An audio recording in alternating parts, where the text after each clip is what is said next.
Behind some of history's most pivotal moments stood women locked in fierce competition. Their battles weren't always fought with swords or guns, but with intellect, influence, and iron will. Today we dive into 5 extraordinary rivalries between women who didn't just participate in history, they shaped it through their ambition, talent, and determination to outdo each other.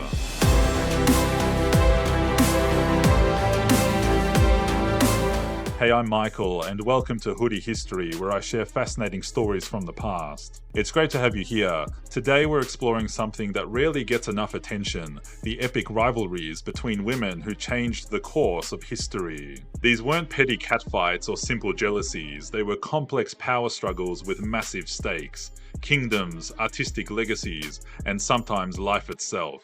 From royal courts to Hollywood sets, these women faced obstacles that would have crushed most people, yet they not only survived, but thrived, often at each other's expense. So settle in as we explore 5 legendary female rivalries. Queen Elizabeth I versus Mary, Queen of Scots, royal cousins, deadly rivals. Our first rivalry reads like a prestige TV drama. 2 queens, both with legitimate claims to the same throne, locked in a deadly game of politics, religion, and survival. Elizabeth I and Mary Stuart were cousins with remarkably different personalities and upbringings. Elizabeth, daughter of Henry VIII and Anne Boleyn, grew up in a dangerous, unstable environment. Her father had her mother executed when Elizabeth was just 2, then declared Elizabeth illegitimate. She survived her childhood by becoming cautious, calculating, and fiercely intelligent. By the time she took England's throne in 1558, Elizabeth had learned that survival meant trusting almost no one. Mary Stuart's early life couldn't have been more different. Crowned Queen of Scotland at just 6 days old, she was raised in the French court, glamorous, cultured, and deeply Catholic. Intelligent and charismatic, Mary believed passionately in her divine right to rule. She returned to Scotland in 1561 as a 19-year-old widow of the French king, ready to rule her homeland. What made their rivalry inevitable wasn't just their competing claims to the English throne. Mary was technically next in line after Elizabeth, but the religious powder keg of their era. Elizabeth was Protestant, Mary was Catholic. In an age where religion and politics were inseparable, this difference was explosive. Their relationship played out almost entirely through letters and intermediaries. Remarkably, they never actually met face to face. Elizabeth initially tried to control Mary by suggesting she marry an English nobleman. When Mary instead married her cousin, Lord Darnley, things spiraled into chaos. After Darnley's mysterious murder and Mary's hasty marriage to the primary suspect, the Scottish nobility revolted. So in 1568, Mary fled to England seeking Elizabeth's protection. Instead, she found herself a prisoner. Elizabeth faced an impossible dilemma. Her cousin was too dangerous to release, but executing an anointed queen would set a terrifying precedent. For nearly 19 years, Mary remained in comfortable captivity while becoming the focus of Catholic plots to overthrow Elizabeth. When Mary was implicated in the Babington plot to assassinate Elizabeth in 1586, Elizabeth finally, reluctantly signed her death warrant. Mary's execution in February 1587 was both dramatic and botched. It took the executioner 3 strokes to sever her head, and when he held it up, he was left holding only her wig. Her actual head rolled away, revealing short grey hair. Her lips reportedly continued moving in prayer for 15 minutes after decapitation. But with Mary gone, Elizabeth's position was finally secure. The rivalry between these queens wasn't just personal, it represented the religious conflicts tearing Europe apart. Elizabeth emerged victorious, going on to rule for another 16 years in what became known as England's Golden Age. Mary became a Catholic martyr, and her son James would eventually unite the crowns of Scotland and England after Elizabeth's death. In their rivalry, we see 2 intelligent women navigating a male-dominated world with different strategies. Elizabeth by rejecting marriage and ruling alone, Mary by embracing traditional female power through strategic marriages. Wu Zetian versus Empress Wang, from concubine to emperor. Now let's travel to Tang Dynasty China for our next rivalry. A power struggle so intense, it ended with one woman becoming the only female emperor in China's 4,000-year history. Wu Zetian entered the imperial court at age 14 as a low-ranking concubine to Emperor Taizong.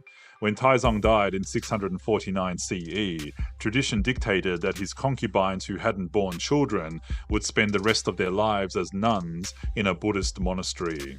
But Wu had caught the eye of the emperor's son and successor, Gaozong. After Gaozong brought Wu back from the monastery, already a scandalous move, she faced her primary obstacle, Empress Wang. As Gaozong's wife and Empress, Wang initially welcomed Wu back to court, possibly hoping to use her as an ally against another favored concubine named Xiao.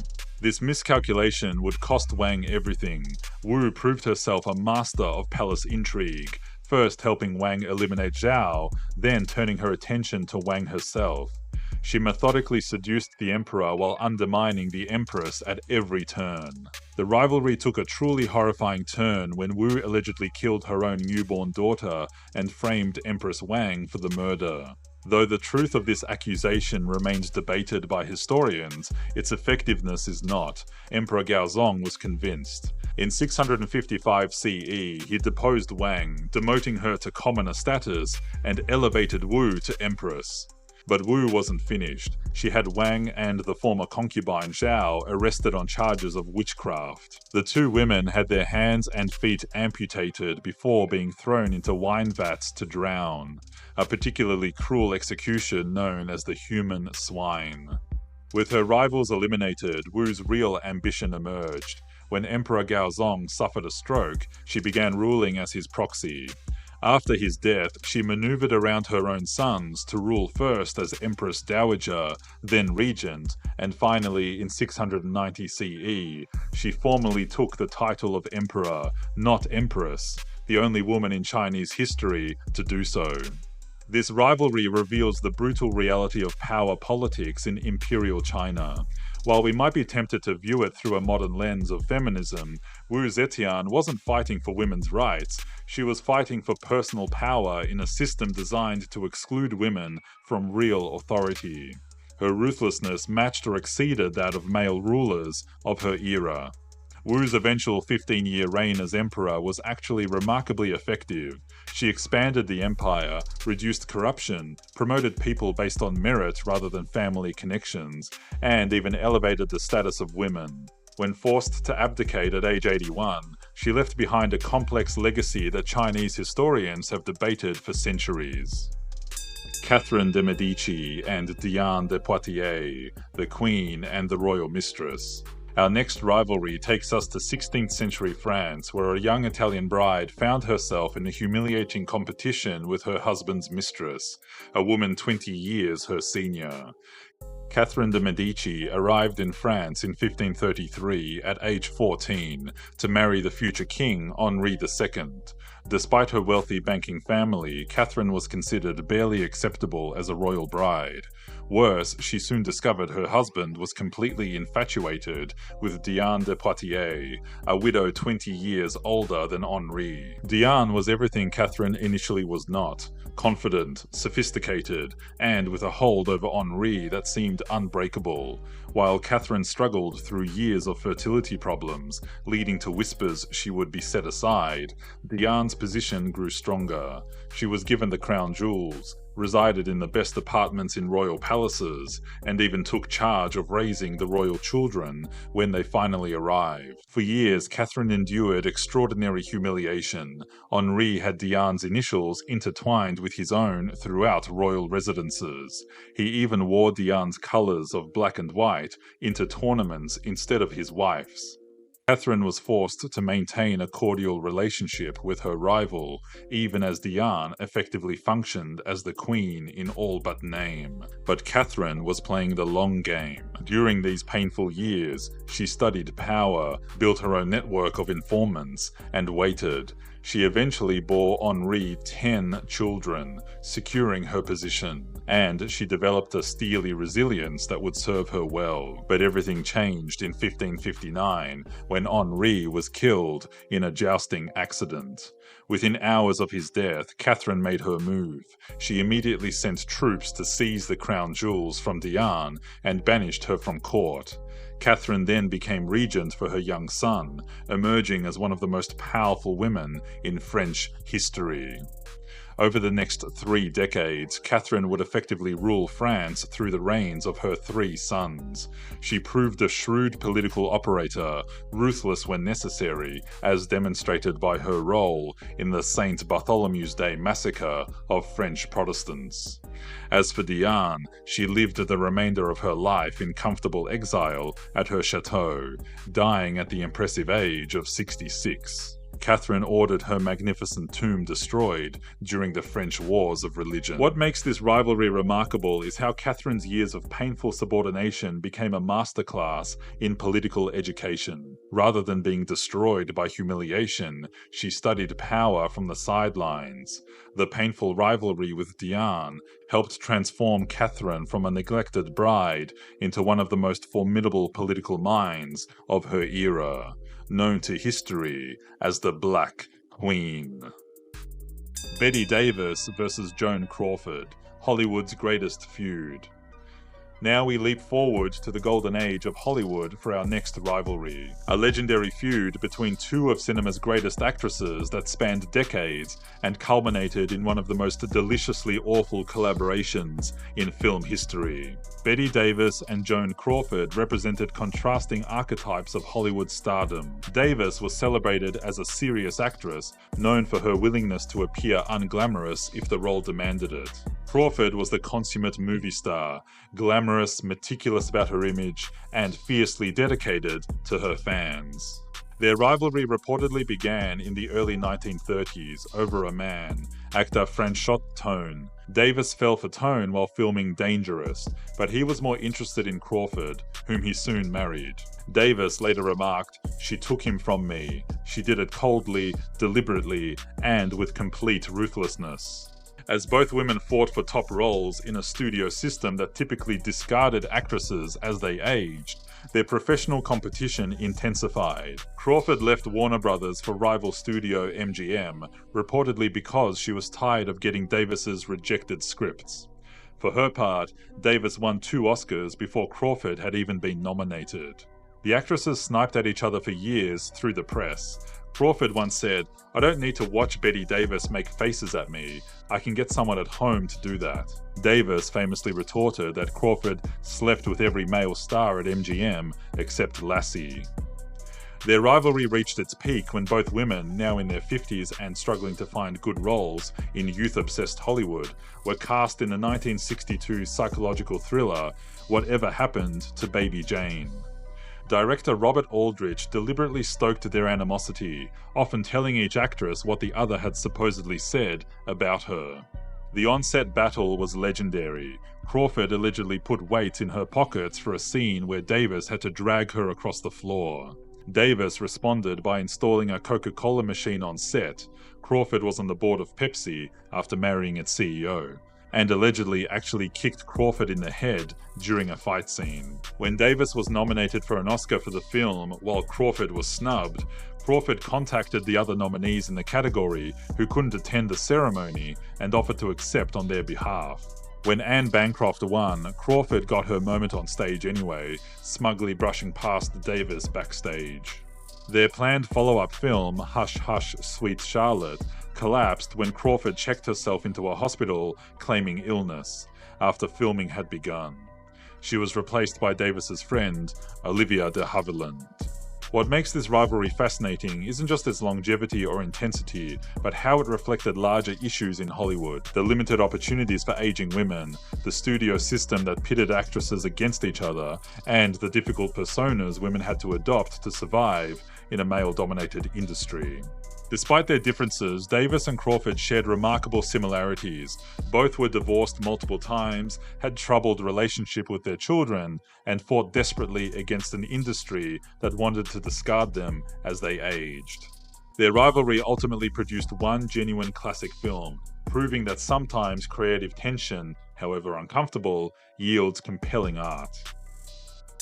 Coco Chanel versus Elsa Schiaparelli, fashion's fiercest rivals.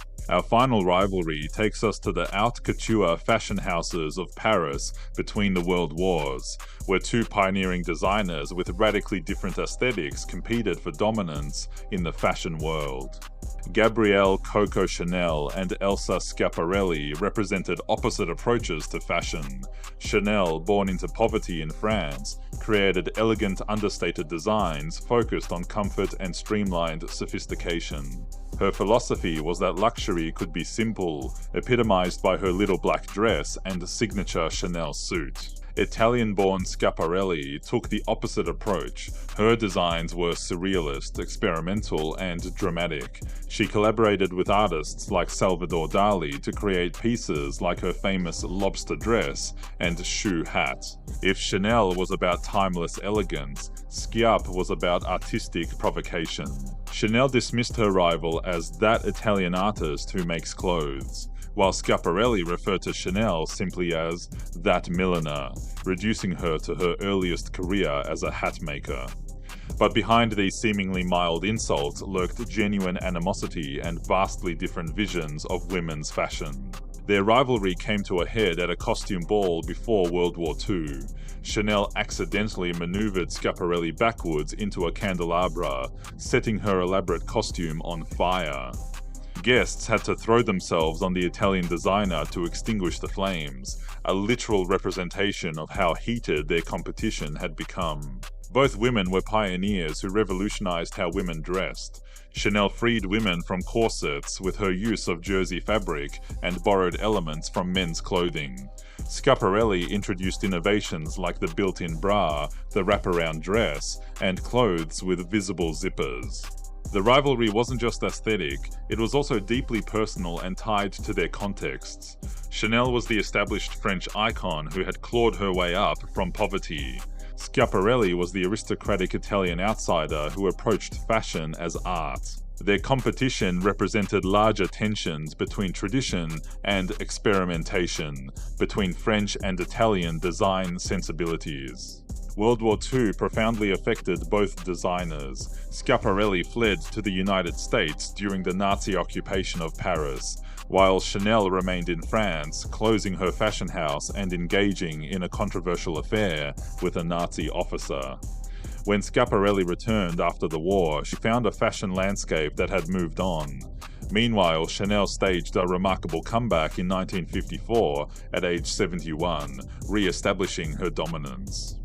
Ultimately, Chanel's vision proved more enduring. Her fashion house remains one of the world's most valuable luxury brands, while Schiaparelli's went bankrupt in 1954. But contemporary designers continue to be influenced by Schiaparelli's artistic, boundary-pushing approach, and her brand was eventually revived in the 21st century. Their rivalry reminds us that fashion isn't frivolous, it's a battleground of ideas about women's identity, artistic expression, and cultural values. These two women weren't just fighting over hemlines, they were fighting over how women would present themselves in the modern world. The 5 rivalries we've explored today reveal something powerful about women's roles throughout history. These women weren't competing for men's attention or engaging in petty jealousies, the stereotypical catfights that popular culture too often reduces female conflicts to. These were strategic power struggles with enormous stakes. Elizabeth and Mary's rivalry determined the religious future of England.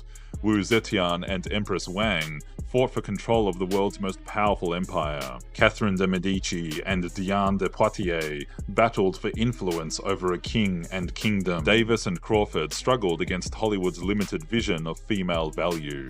Chanel and Schiaparelli competed to define modern women's fashion identity. What links these rivalries is how each woman had to navigate systems explicitly designed to limit female power. They couldn't simply follow established paths to authority because those paths largely didn't exist for women. Instead, they had to create their own routes to influence, often by outmaneuvering other ambitious women along the way. Their stories complicate our understanding of female solidarity throughout history. While we might wish these women had collaborated rather than competed, the reality is that in worlds where only one woman could succeed at a time, fierce competition was almost inevitable.